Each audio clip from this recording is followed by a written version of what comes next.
Hey Richard, how are you doing, buddy? I'm cold, doing fine here in nice Anchorage, Alaska.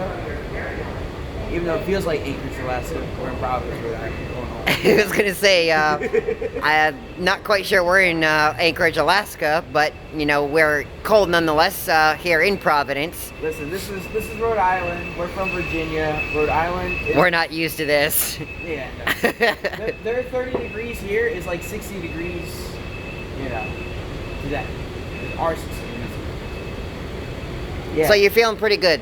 Yeah, we're doing all right. How you feeling there, Sean? I'm not doing too bad. Hey, so quick question for you. Quick answer. So we'd like to introduce you to our viewers, and I would like to find out, how did this all get started for you? Pretty much aviation started when I was born.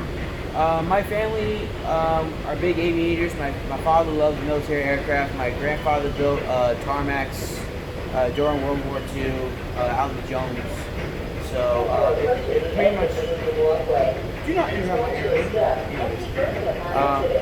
Yeah, so it pretty much got passed down to me. I'm a big railroad guy. I couldn't get a job at the railroad, and I graduated high school, and then I had nowhere else to go. So I went to a company called Swissport, and I worked there for about 9 months, and met you, and taught me everything. And then I had enough of all the crap, and I came over to United to start my new career. So that's pretty much aviation started. I started flying when I was maybe a few months old on my first airline, Independence Air, in 2000. Actually, no, it was like right in 2000 when I was born.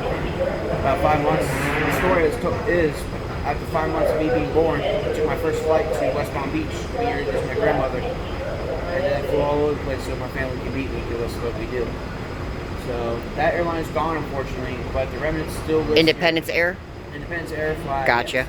So some of the remnants, there's CRJ-200s. We at United, we own a couple. So if you're ever on the tarmac and you see the last two letters of BR on a CRJ-200, that's our aircraft, or the Fly-Eye aircraft. So At what point did you realize that you may actually have a career in working these planes?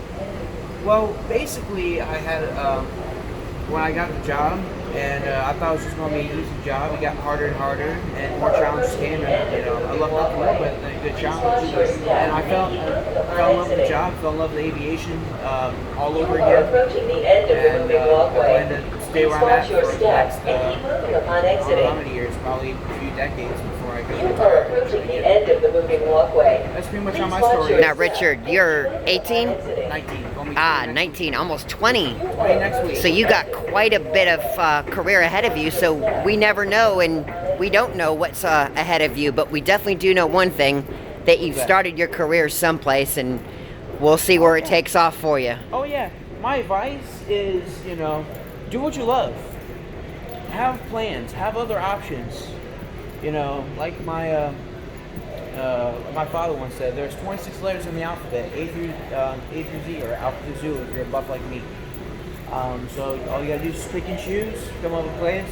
One fails, just cross that up, and then just try again. You have 25 more times, 24, 23, and then you can double letter, like Alpha, Bravo, There's so many opportunities out there, right? People don't like jobs like these because everyone's minds, especially my age, all this is college, get a degree, college, spending money for college, But then you owe. You'll get any of that money back, and about 6 out of 10 times, your diploma is not good for the kind of jobs you want. So, it makes you less creative, and you're still struggling to find jobs. So do what you love, just go right into it. If what you love requires a degree, then go for it. Work for it pretty much. That's what I did. I started with the bomb, I started off the streets, and I worked my way up, and here I am, ramp agent at United, a whole year later. So, yeah, that's my whole career set for me. Well, Richard, do you have any questions for me, or do you want to go ahead and wrap it up here? I think we have asked all the questions we need to, and I appreciate you giving us some feedback. Right to that, and I look forward to our next flight coming up here in the next couple hours. So let's get at it. All righty.